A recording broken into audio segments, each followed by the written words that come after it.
that you know the goal. Let's say the client is not you, right? It could be your system. But strictly speaking, not the client, but it's also not you. So you can do it for your relative, for your close person, for your friend, that you would like, let's say, a friend to get better. You're not saying that I want to heal her leg, something spine. You're saying that I would like to assist her healing. Assistance in healing is different, right, than interfering in somebody's issues. For the client, you can explain that you can visualize a goal, hold a candle, because client will be preparing those two candles, the black and the colored one. They will be buying it, either from you or from the shop. It must be wax, right? You have to tell them. If they say, well, I don't have time for that, you say, I'll supply for you. And they prepare the note, and they will be sending their power to that candle. If the client is able to do it, some clients will do this, so you will do it for them, or you will do it without putting the personal power. Just giving you a bit extra strength now, okay? So then, after that, you feel the energy and visualize the outcome. Matches or lighters can be used. As a standard, you don't use the stove for lighting up anything to do with your ritual. So get the matches. Matches is traditional, long matches. In some countries you can't buy them. I went to the shop and bought cigarette lighter here in Singapore because I didn't want to carry matches. I said, do you have matches? They said, no, we don't sell matches, so I don't know how to get them in Singapore. In Australia, you can still buy them. Candle holders must be made of natural material. It should be either stone, glass, clay, or metal, but don't use plastic. Use the candle snuffer to extinguish the flame. Never blow it out, because this is disrespectful. Just use saliva and you can't do the fire, and this is not respectful fire. What is candle snuffer? Is this, okay? Yes? How many of you have candle snuffers at home? Good, yes. Never blow the candle. If you don't have a snuffer, extinguish it with your fingers. It's not hot. I use candle. Yeah, you can do that, or you can use if you don't have anything, use the lid. Yeah, that's also good. Using candles for health and healing. Okay. As I mentioned that we don't interfere in other people's health matters because we're doctors, but you can aid your own healing, right? You can interfere in your own health, or if this is somebody close to you, your child, your spouse, your mom. Yes, you can. It's not interfering, it's helping, it's aiding. Because with your blood relatives, you share the same information field. Something that affects them affects you. And if you feel strong in somebody who you love feels good, you can give it your energy. So with the eyes, limbs, skeleton, male fertility, the candle color of red would help. You can use the red in ritual. Ears, skin, elimination organs, throat, you can use green candle. Breathing organs. For that you will be using multicolored candles, bright, shiny, or green. Immune system, cardiovascular, or heart, blood-related problems, use yellow candle. Arteries, blue. Lymphatic system, will be using white. Nervous system or fertility for female, green. Digestive system, white or blue. And this is the something that I put specially for you, as a self-healing ritual for a practitioner. Because, let me repeat this, if we can't help ourselves, we can't help others. In order to be a good practitioner, we need to be strong. So this self-healing ritual is, I believe, a place for you to start. You use 6 candles or 7, depending on the issue, representing the issue you are trying to solve. So, for example, green for health in general, specific color for health ailments as per table, or if you need to get rid of fear, or you could use red candles representing courage. So you can check the candle symbolism page. Place your photograph at the center of the altar. Could be a working area for this specific purpose on your desk. So you don't have a separate altar, you can just set up the desk. Place your candles in a circle around the picture. Charge each candle individually with your power, as described previously, right? Remember, you hold in your hands, you visualize. Okay, so we do that now for each candle, saying something like, I charge this candle with the power of sun, moon, and stars. I charge this candle with the powers of the elements, fire, water, wood, metal, whichever tradition you follow. I charge this candle with the powers of east, west, north, and south to heal from and protect me from its causes and manifestations. For example, if you are trying to clear yourself of any negative influences, you say, any negative influences, thoughts, words, envy, magic impacts, should be returned back to the sender. So be it. Repeat it 3 times over each candle. Light them up one by one. Stand or sit near the candles within 1 meter. Look at them and feel interacting with the fire element. Feel their purifying force interacting with your aura. Let the candles burn completely. When they have finished burning, say, over and out. That is the end. Take whatever is left outside and let it under the tree with few coins, saying, thank you for accepting, pay. Leave and don't turn your head to look back. So after you said pay, you have to quickly get up, turn around and go.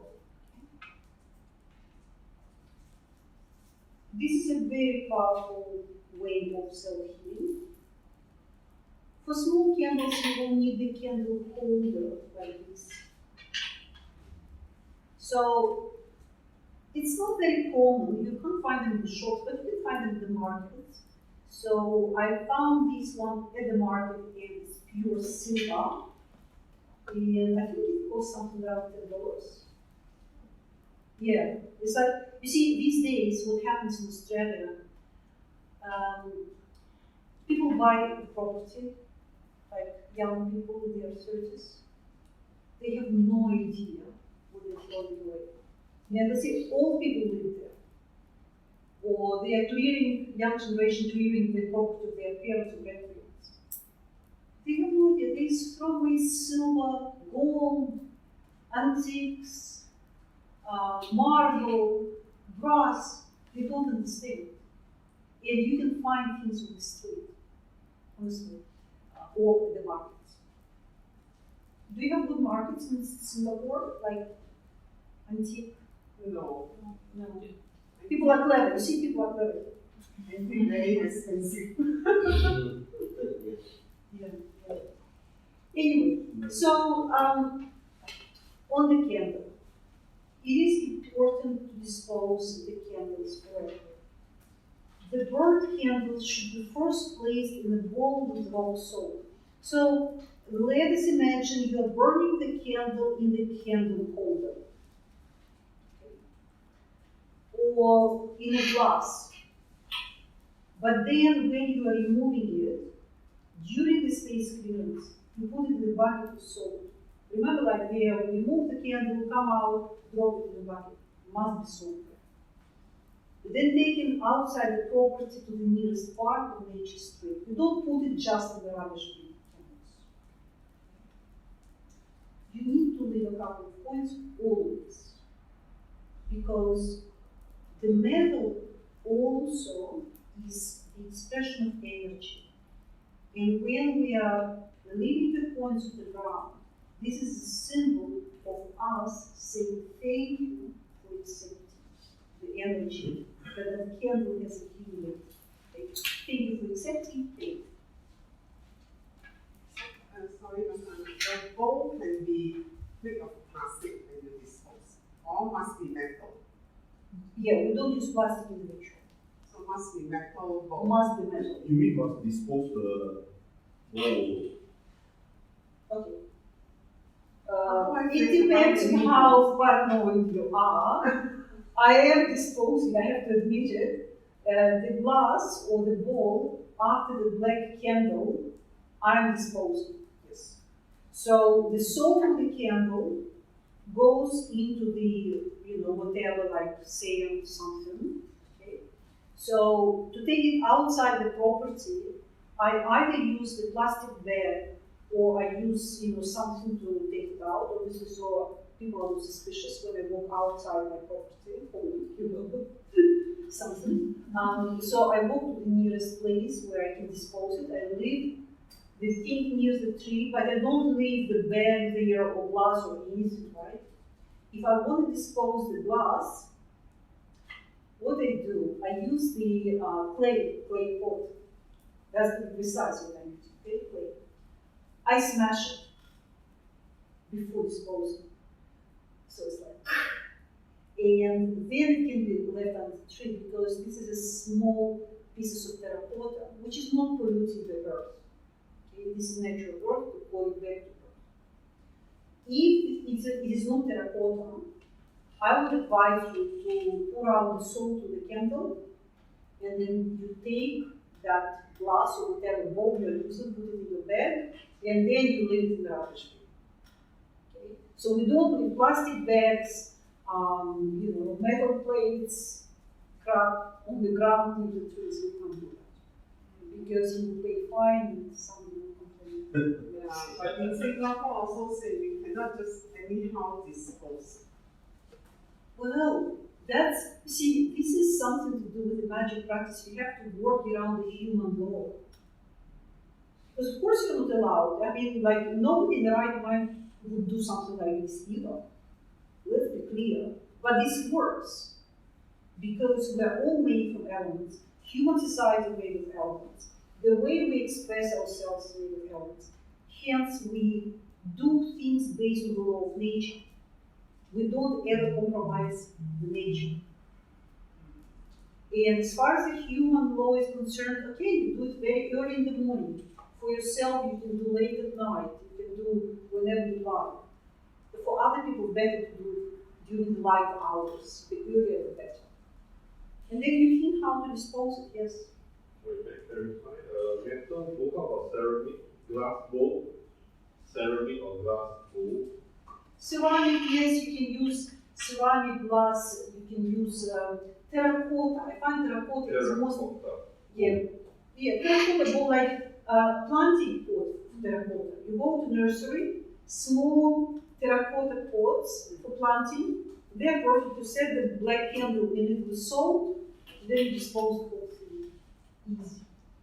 Can I use oil? You can use something like this, yes. Because you see, I couldn't like bring terracotta pots from Australia because it's like all very heavy. So I basically like just used in the tray and covered it with aluminium because it's fireproof to demonstrate in class, and it's also very heavy. But I don't suggest you use plastic because we are not doing ceremony here, so it's okay if I'm using plastic tray cover. Yeah, if you leave any of such thing at the tree, first after you have done all the ritual, right? And the cleaner pick it up, this negative energy goes to the person. The honest answer is yes. Yeah. Because so they're not how do you supposed. prevent? No, you're not supposed to prevent it. They are not supposed to be picking up anything from the ground. No, you put it outside our apartment, right? Outside the property. Outside the property, you see, we go down to the tree below and then we put whatever is left. You don't, you see, you don't put it near the tree where, let's say, children or something. You put it a bit away where it's like nobody's supposed to be picking anything up. In Singapore, they In pick anything Singapore, up. everybody, The cleaner, they Yeah. have to pick it up. So will this bad energy transfer back to them? So Yes, it's a bit so you need, worrying, yeah. so you need to find a place where to dispose it so that nobody will pick it up. For example, I know that there is like some bushy areas, like bush, like some, just like overgrown plantation of this height, not like a tree. So you put it in the middle. And So nobody will will- pick up. Sorry? And just pray that nobody No, will pick up. well, nobody will. Look at this. Like if I was living in this building, right? Can you see that bush over there on the right hand side? Okay. That's where I would dispose it. Okay. yeah, but there will be cleaner who come, sweeper. Guys, it's 1 centimeter of candle left. Okay? It's a bit of salt which will dissolve, and it's like 3 coins, which is so small, nobody will even see it. Okay? In Singapore, it's different. Even the apartment estate, they always have people cleaning the slope, the glass. Guys, you're overcomplicating. No, you have to be observant. And you can find it, but there are places, even like around Raffles. You see, I was teaching one of my groups for Space Clearance Online that we did, that on the third day of the lunar calendar, you can do a certain like wealth ritual, which is like easy. It's a bit challenging, but it actually works. So what you do, that's the first day when the moon appears, and you've got the coins in your pocket, and so you take them out, and you do the sound, right? And after that, you have to drop these coins somewhere on the roundabout. And because around the roundabout, the cars are moving. So those coins, with your energy, get activated. Right? The energy activates them.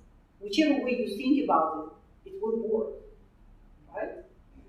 So one of the students said to me, "Oh, there are no roundabouts in Singapore." I said, "There is a roundabout in front of Raffles. Why don't you throw the coins there?" And she was like, "Impossible." I said, "Watch." I threw the coins, like so, just for demonstration, in the roundabout in front of the Raffles. Isn't that the best place to do a ritual? Guys, there is always a solution. People who do these sort of things, they're above average in their, being clever. So you have to come up with ingenious solutions when you understand the principle of how to execute it. Surely not cleaners cleaning every single, bush. It's not paper stain, it's not like rubber, it's not crap, it doesn't look like crap. Nobody will even see it. It's so small. The way this calm salt is dissolved, that black candle goes into the soil, and like 3 little coins are covered with leaves. That's it. Do it in the right way. No, I'm sure there's no issue. Just yes, you have to Where to find the right spot? I agree, it's not easy, but we can find it. Yes? Okay. So, we can stop here and we have a tea break? No? Yes? No. Okay. Let's have a tea break, and after that we'll do more demonstrations. Okay? Have fun. I'm so sorry, you're breathing all this morning. Are you okay? Okay. It smells good. Smells good? You like it? I like it. Okay, guys, everything is natural here. So you see, for example, you imagine that this was used, okay? This was used for the ritual. Imagine it's a method. How much stuff